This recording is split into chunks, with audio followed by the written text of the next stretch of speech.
This will remind you that I've been here once and can return. Tyrone Power was Saturday afternoon. Oh, I just thought he was the most romantic, beautiful man I'd ever seen. You know, I wish you were in some kind of trouble. But why? Just so I could get you out of it. He wasn't arrogant, he wasn't full of himself, but I've never seen anyone as handsome as Ty. For nearly 2 decades, he was one of Hollywood's most popular leading men. With dark, brooding eyes and dashing good looks, he captivated audiences in historical dramas, romantic comedies, and swashbuckling epics. But for all his charm and popularity, the actor's off-screen life was a maelstrom of romantic entanglements and torturous self-doubt. Whatever the intrigues were with Tyrone Power, everybody just loved him.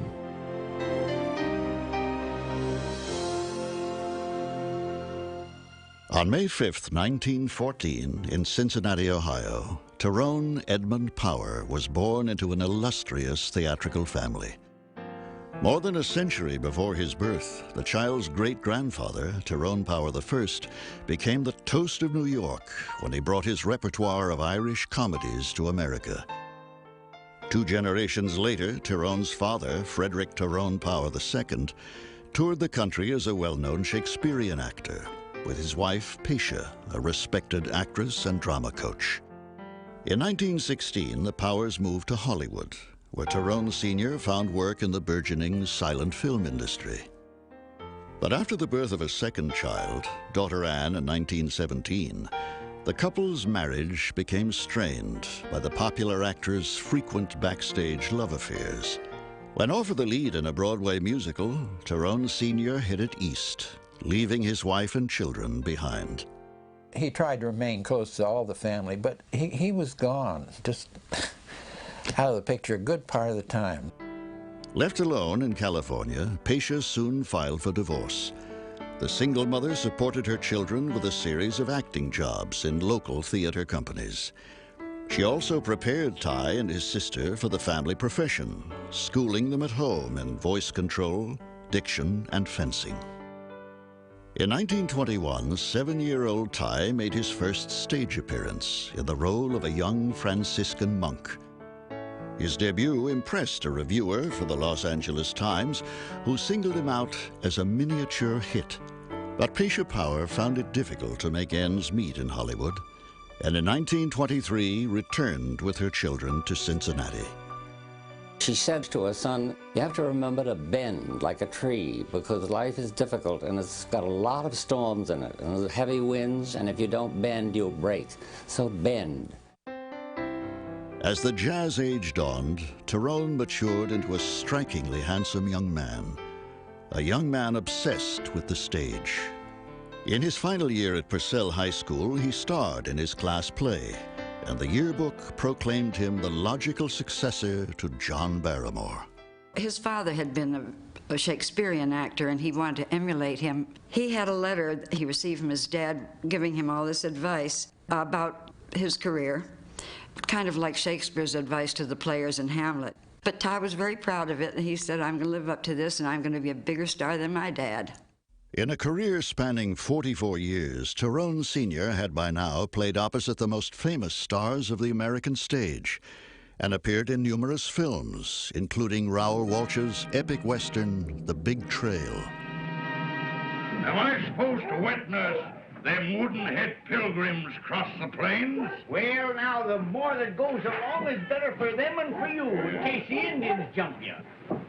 Likely you two have met before. No. I reckon not.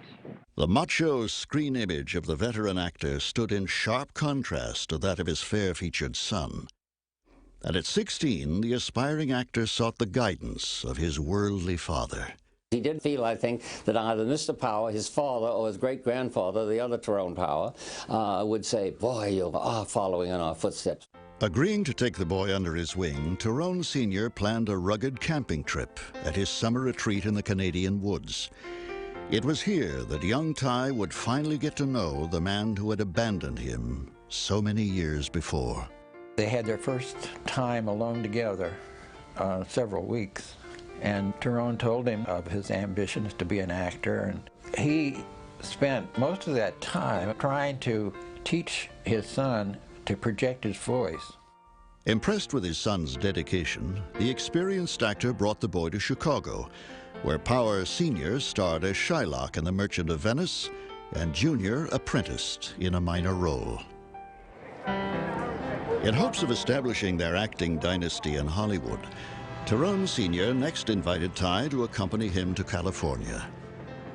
While young Tyrone attempted to break into the business, Sr.'s work as a character actor kept the two afloat.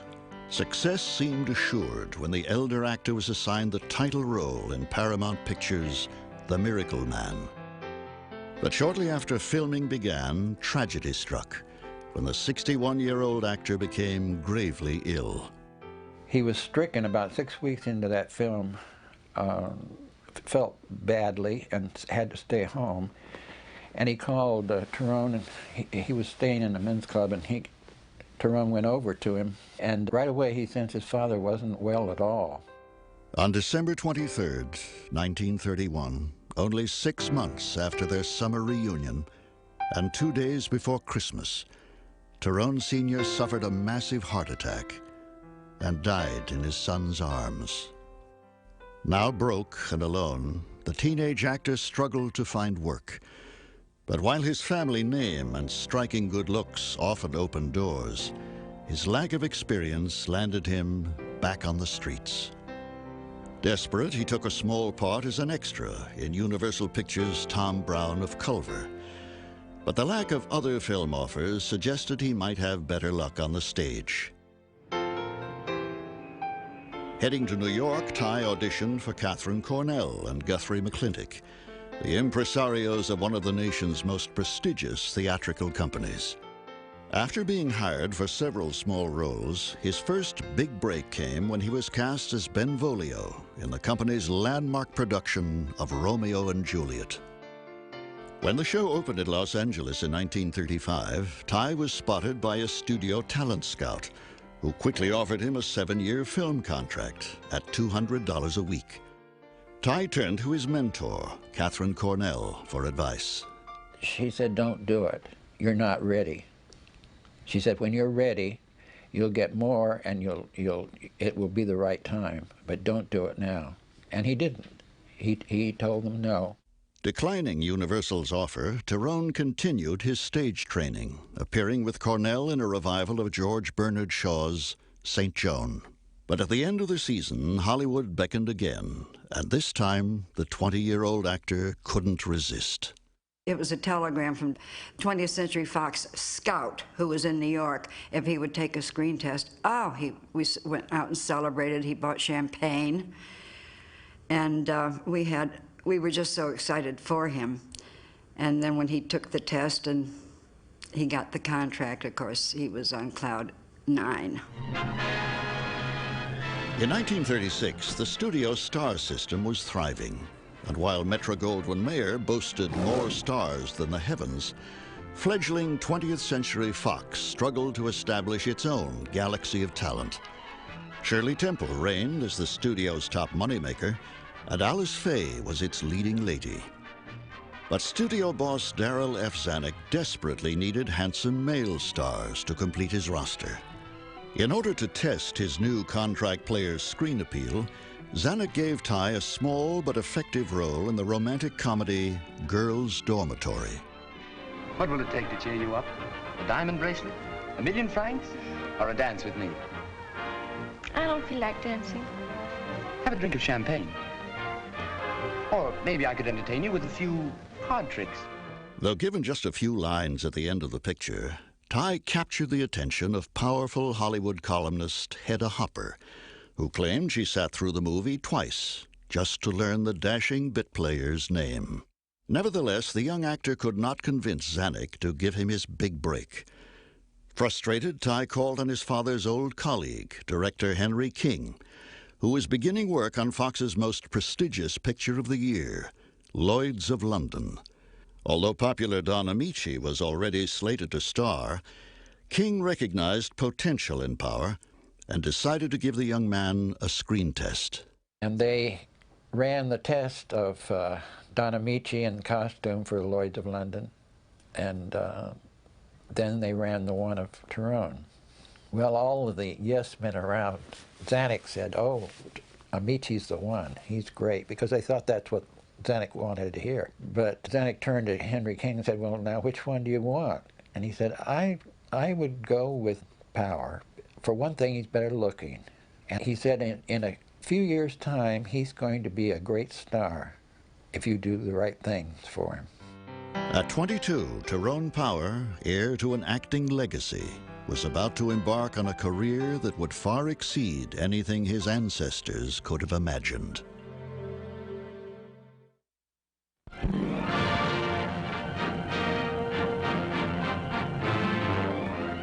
Lloyd's of London was Fox's #1 grossing film of 1936.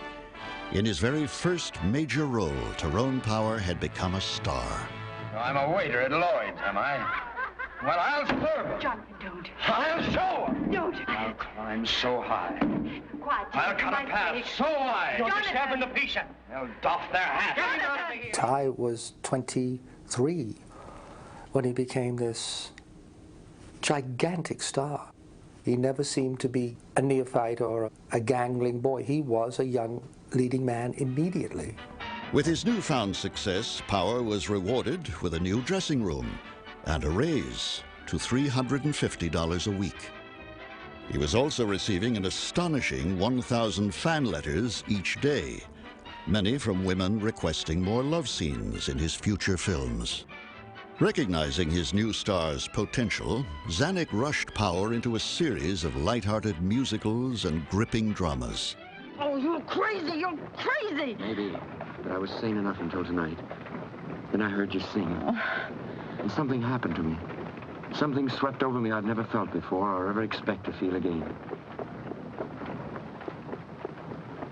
What are you talking about? I'm in love with you, Bill. In just 3 short years, Tyrone Power would become one of the nation's top box office attractions, surpassing other stars like Clark Gable and Spencer Tracy. Somebody would say to him about, well, how was it when you first started? And he always answered the question in the same way, which I thought was so typical of him. I was the right person at the right time, and I was lucky to be there. There was a panache and a grace and a breeding about him that was enviable, I think, to both men and women. Mothers would like to have him take their daughters out, you know. Guys would like to have him as a brother. If the public fell in love with him, so did nearly all his female co-stars. And soon Ty began dating some of Hollywood's most famous leading ladies. Sonia Henney and Tyrone Power, just before the opening of Hollywood's latest triumph. We mustn't miss Tyrone Power escorting Janet Gaynor. What a pair! In 1939, MGM superstar Norma Shearer was so struck by the charismatic young actor that she personally requested him as her co-star in a lavish production of Marie Antoinette. But after the film opened to disappointing reviews, Zanuck vowed he would never again loan his #1 leading man to another studio. Returning to Fox in Suez, an epic costume drama, Power was featured with Fox's newest European import, the glamorous French actress with one name, Annabella. At your service, mademoiselle. Make him bring back my little house. My clothes are in it. Well, why don't you come out and get them yourself? Shame on you. My dear young lady, I don't mind seeing you in your bathing dress. Oh. Shame on you. Oh. The first time it was hello, hello. And like all the girls were crazy about him, I was a little cool not to do exactly like the others. So I called my mother. I'm going to have dinner with Tyrone Power. What? The great Tyrone Power? But you have your old suit and flat shoes. I said, doesn't matter, mother. He asked me to go out for dinner. Power was smitten, and the elegant French actress and Hollywood's favorite leading man soon became inseparable. But Zanuck disapproved of the match. Bachelors, the boss believed, made for better box office. Zanuck wanted to keep him in that role of the glorious matinee idol that all the girls would absolutely flip over. The shop girl in the supermarket, whatever it might be, could dream of saying, you know, maybe I could meet him and I'd be Mrs. Tyrone Power one day. In an attempt to squelch the romance, Zanuck ordered Annabella to Europe to shoot a slate of pictures. Refusing to go, she was placed on studio suspension. Annabella, being a very strong-willed lady, knew that she was fighting Zanuck a good part of the time. Tyrone, he had maybe one little fault. He didn't know enough to say no to somebody like Mr. Zanuck. I'm sure he wanted Tyrone to belong to Fox. Didn't stop my love for Tyrone or Tyrone's love for me. The romantic Hollywood wedding of the 20th century Fox star, king of the screen, and the charm girl from France. Their marriage, long rumored, has now occurred. Tyrone Power and Annabella are now two stars that twinkle as one. Now married, despite Zanuck's strenuous objections, Tyrone Power and Annabella sailed to Europe for their honeymoon.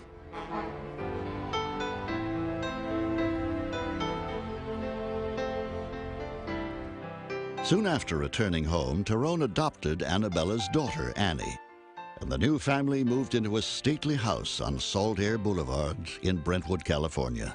This was a very close little neighborhood in those days. Gary and Rocky Cooper lived right across the street, and then Keenan and Wynn lived catty-corner to the Coopers. Every Sunday morning, this whole group of motorcycle nuts would come to our house, roaring into the back entrance.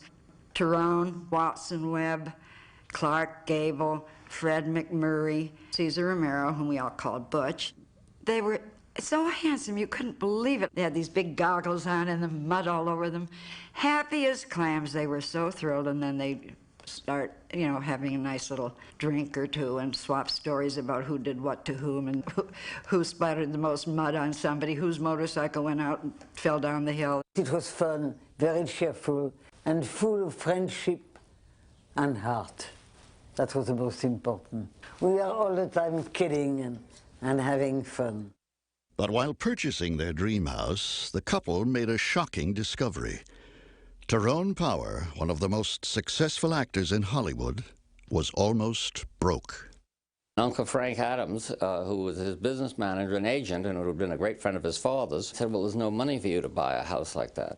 And they found that Mr. Adams was skimming off a huge percentage of his income for handling his money. He didn't like to have to face issues if it was going to be unpleasant. He'd rather walk away from it if he could. Tyrone hated that kind of scene, and Uncle Frank was a member of the family, so it was kind of brushed under the carpet. Uncle Frank was fired, and Ty was forced to let Annabella pay for the house. Never one to bring his personal problems to work, however, Ty maintained a reputation as something of a practical joker. We were wicked then. We had fun. Now, you know, like a dressing room, you know, they're great big square boxes and they're on wheels, or we're on location, and Ty and Don get out in the back and push this dressing room and let it go. And I'm telling you, with a hairdresser and a wardrobe woman and myself in it, it's pretty dangerous. In 1940, he secretly filmed this scene for The Mark of Zorro and slipped it into Zanuck's daily screening. This time, Excellency, I take only your money. Next time...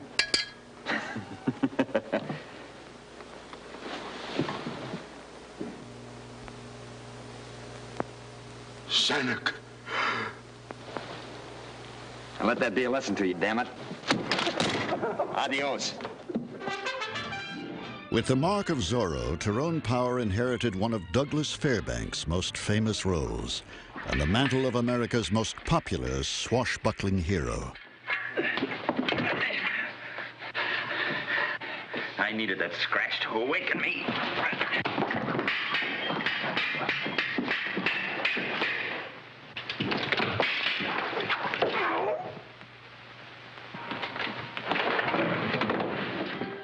In Blood and Sand, released the next year, he reinvented the part of the swaggering matador, once made famous by Rudolph Valentino. I dedicate the death of this noble bull to the beauty of the women of Spain. My The Hollywood heartthrob was now a box office sensation. But as Ty and Annabella began their 4th year of marriage, the public couple wrestled with a very private pain. He very, very much wanted a son, and Annabella very, very much wanted to give him a son. I mean, he had the thing about the Tyrone Power name going on, but I think it was more an obsession with Annabella than it was with Tyrone that she couldn't give him the son. I think it frustrated her more. As a further strain on the marriage, rumors of Tyrone's extramarital affairs began to circulate around Hollywood. Sure, he had a couple of flings that everybody knows about. They were numerous, but there were some important ones. And one, of course, was Judy Garland, who was crazy about Tyrone. When the affair with Garland developed into a serious romance, the high-strung superstar pressured Tyrone to leave his wife. He wanted to be all things to all people, and you couldn't. He would like divide himself up into little millions of pieces of, you know, for people that wanted this or wanted that, and it just couldn't be. While domestic conflicts were erupting in the Power home, a much greater battle had begun in Europe. England and France declared war on Germany, and the United States was on the brink of joining the fray. Zanuck drafted Power and pin-up girl Betty Grable for a strategic piece of pre-war propaganda, a Yank in the RAF. Well, I haven't looked at another girl since you left. Well, I've looked at other men. Maybe, but I'll bet you didn't look at him the same way you looked at me that first night in Kansas City. Remember? You were going east and I was going west, and we saw each other and I was going east too. That same old spark's still there, honey. Sure, we've been off course a few times, but we can get back on again. After the Japanese attack on Pearl Harbor in 1941, Power enlisted for real as a flyer in the U.S. Marine Corps. An experienced pilot, he wanted a chance to show that he was not just a Hollywood pretty boy. But yet another obstacle stood in his way. He would like to have gone into the service right after he signed up, but it was Zanuck who requested that he be allowed to do crash dive. Zanuck felt, and the armed services also felt, that it would increase volunteers. Sub's been stalking that lifeboat trying to knock off a rescue ship. We'll see what we can do for him.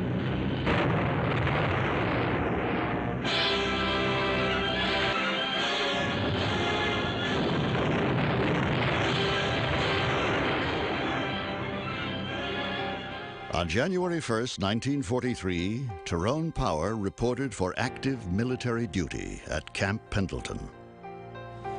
Left behind was an uncertain marriage and a career of wealth and privilege. Awaiting him was a world and a life that would be changed forever. In 1944, the world was at war, and Tyrone Power, international matinee idol and star of over 25 films, was a lieutenant in the U.S. Marine Air Corps. He loved flying. He loved excitement, and he loved danger. He had a wonderful war record, and he was an extremely good pilot. And he said, it's different when you're not in a movie with a uniform. He said, when it's really you, and he said, it's very satisfactory. But while battling the enemy, Ty also battled his conscience. And when the 30-year-old actor returned from the war, he decided to repair his failing marriage to Annabella. Lieutenant Tyrone Power, the 20th Century Fox motion picture star, is welcomed home by his wife after war and battle as a Marine Corps pilot.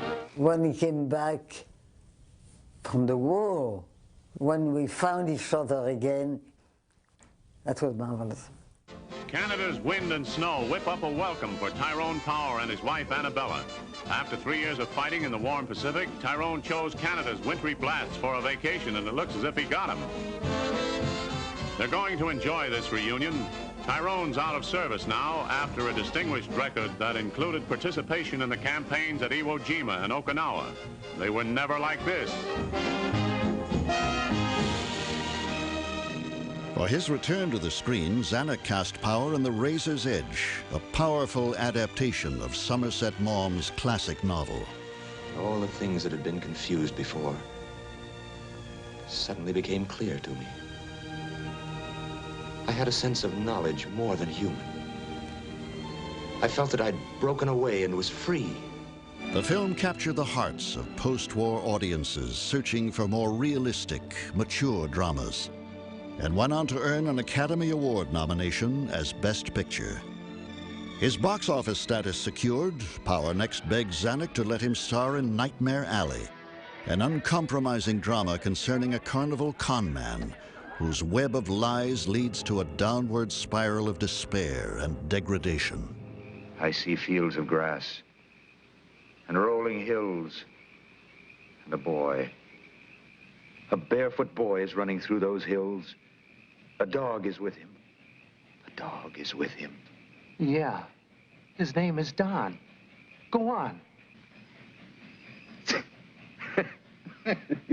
Hey, you see how easy it is to hook 'em? Stock reading fits anybody. Never misses. Of course, Zanuck didn't want Power to do Nightmare Alley. If you're a studio head and had this great star suddenly want to act, didn't sit well. The role of Stan Carlisle was his finest to date and became his personal favorite. But the actor felt betrayed when the studio rushed the film in and out of movie houses, giving it little publicity. I think then he felt resentment that Zanuck is still being the patriarch. I've served my apprenticeship. I feel that we ought to be more partners than it is son and father, you totally controlling me. As Tyrone's relationship with Zanuck deteriorated, so did his marriage. Though the couple had tried to resolve their differences, in 1947, Ty and Annabella separated and later divorced. He didn't leave Annabella for anybody else. And I will swear on a stack of Bibles that high that that's true. There was nobody else in the picture, but she was really the one that said it's time for us to call quits because I'm never going to be able to give you that son that you want. And there was never one bit of either bitterness or anger or anything.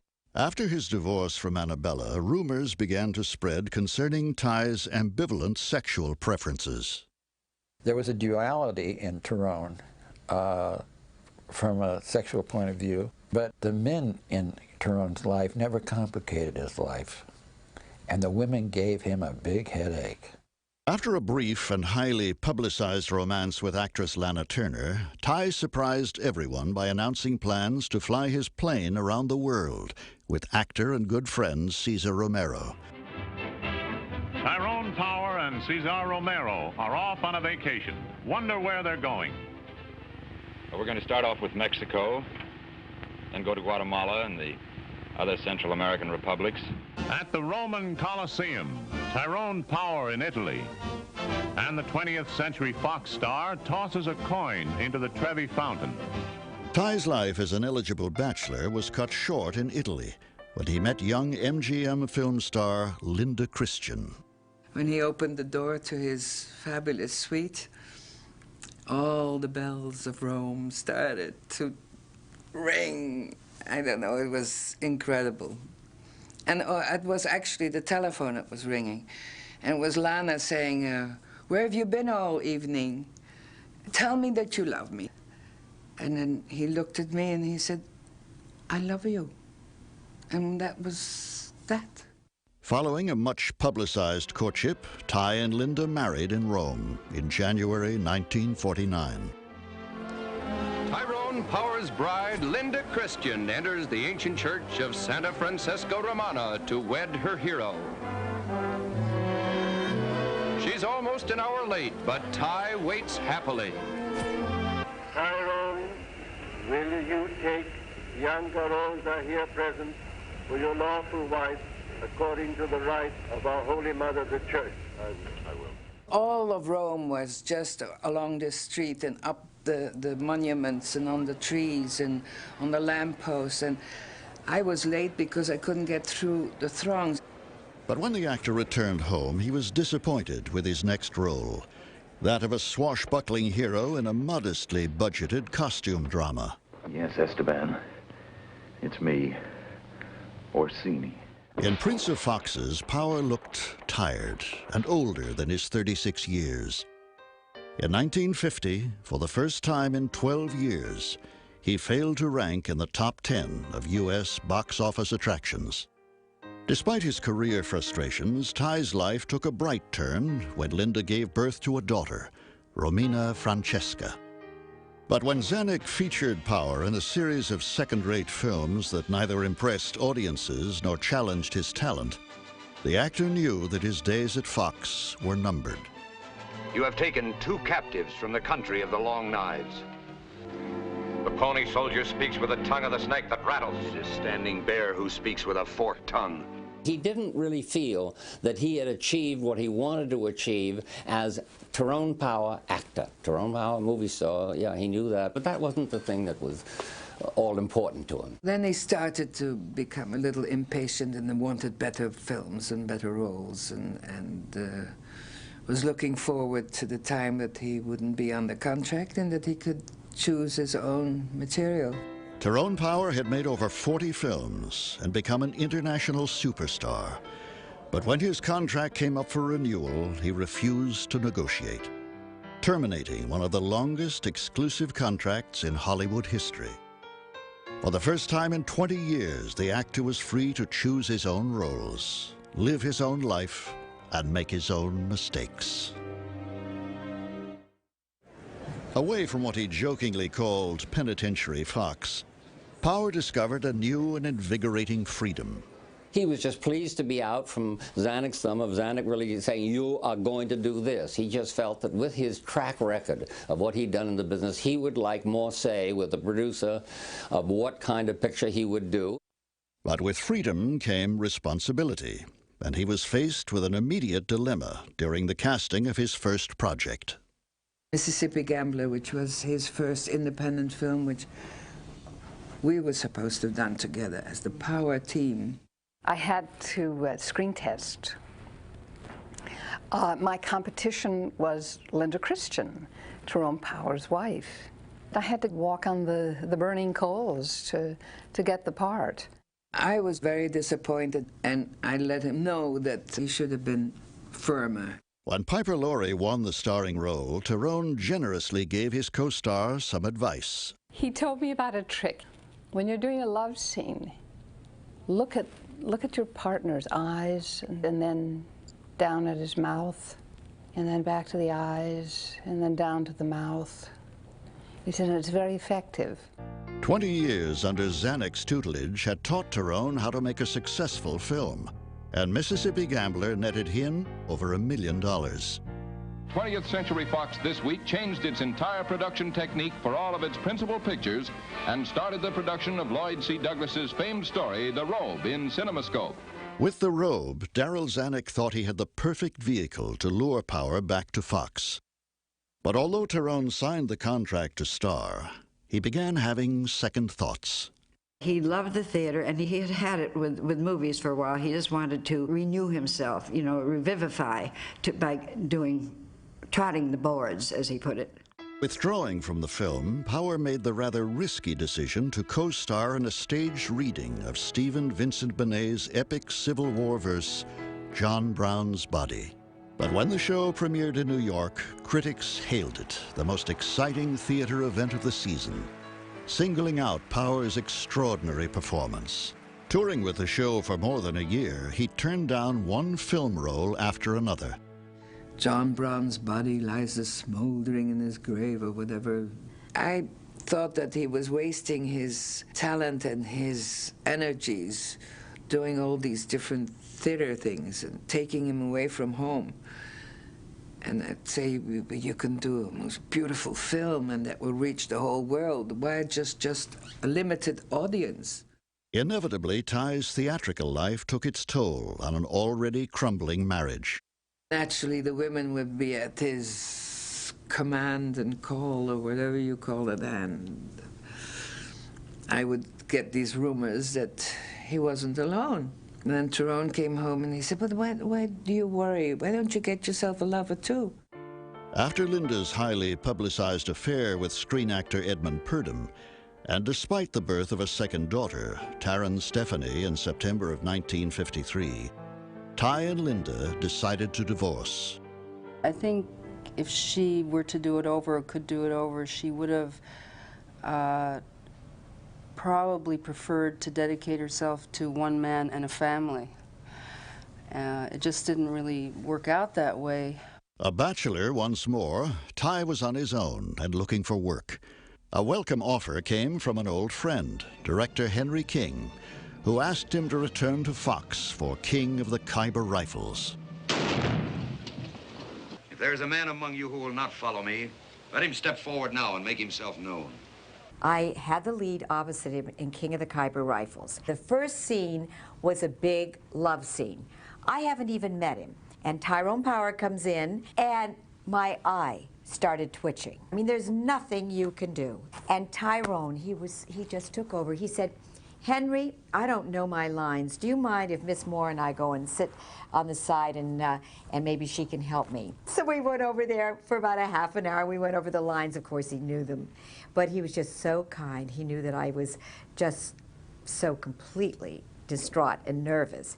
Hold me in your arms, Helen, and tell me just once what we both know to be true.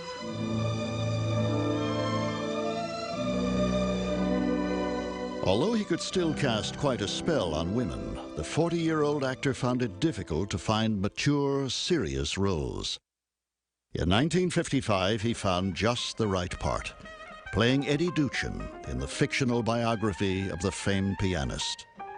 It's a rare and wonderful experience for any actor to be able to recreate the life of a close personal friend, particularly when that life is as exciting and dramatic as Eddie Duchin's.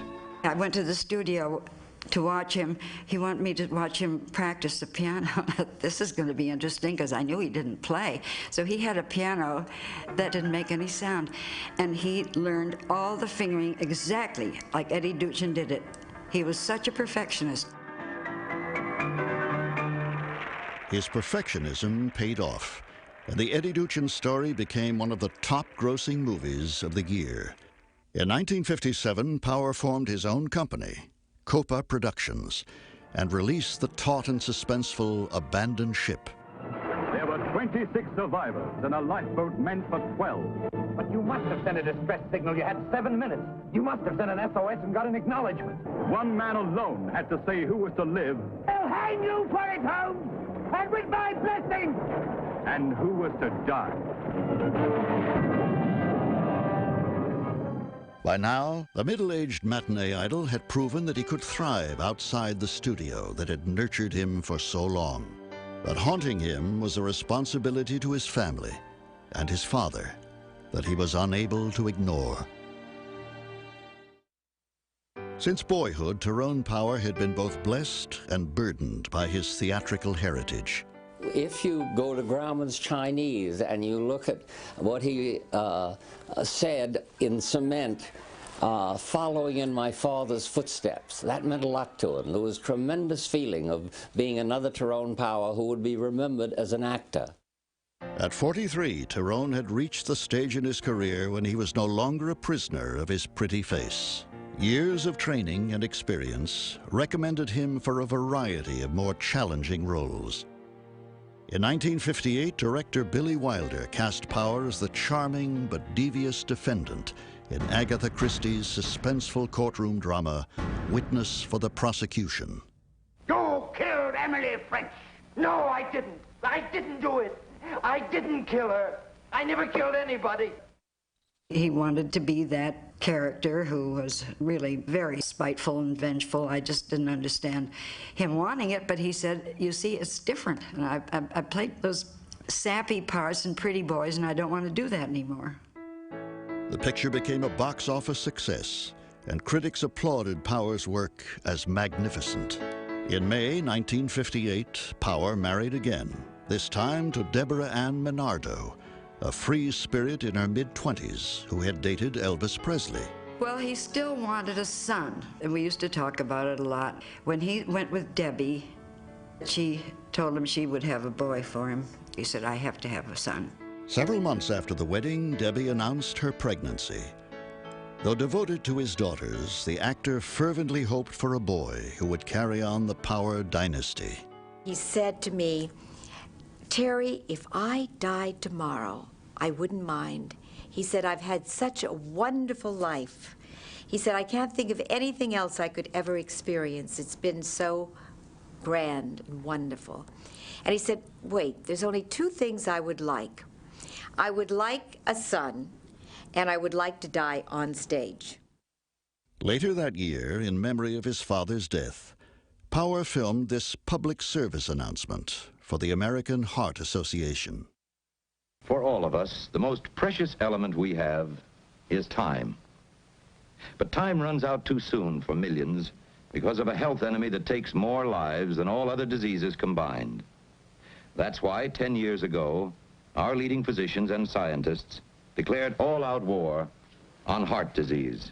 So give generously to your Heart Association, knowing that your Heart Fund dollars will come home to help safeguard your heart and the hearts you love. Still strikingly handsome, the star wore the beard he had grown for his upcoming role in Solomon and Sheba. The filming of the biblical epic on location in Spain was physically and emotionally grueling. Copa Productions, Ty's own company, was producing the picture, and the stress and responsibility weighed heavily on him. Of greater concern was the actor's physical condition. During a routine medical examination, his doctor had requested a second cardiogram. Power declined. "If there's something wrong," he said, "I don't want to know." And then he had to do a dueling scene with George Saunders. And George Saunders was not a swordsman. So they had retake after retake. And Tyrone was getting wearier and wearier. And in the middle of maybe the 20th take, he collapsed. With no doctor on the set, the stricken star was rushed to the hospital. But it was already too late. Within minutes, the 44-year-old actor had died of a massive heart attack. Came on the radio in the car, and I absolutely refused to believe what I heard. I waited about half an hour, then I called back, and I said, "Did you really mean, is he just in the hospital maybe?" And he said, "No, Evie, he's gone." The funeral was held at Hollywood Memorial Park. Motion picture luminaries came to pay their respects, and lifelong friend Cesar Romero delivered the eulogy. "He was a beautiful man," he said. "Beautiful outside and beautiful inside. We shall all miss him. Rest well, my friend." As fate would have it, 2 months after the actor's death, the son he'd always wanted, Tyrone Power III, was born. In the end, Tyrone Power achieved all he'd hoped for. He had proved that he was not merely a movie star, but an actor of stature, worthy of his heritage. He's like one of the last of the nobility. There's never been anybody else like him. That's what makes stars. He was unique. Sometimes you meet people in your life, you feel as though you've known them before, and I felt that way about Ty. You couldn't help but just like him immediately, and when you got to know him, you loved him. He was a very, very attentive, a very sweet father, but not long enough. I would have liked to have talked to him. I would have liked to have hugged him. I would have liked to have just had a daddy. I think he watches out for us, and he's still with us.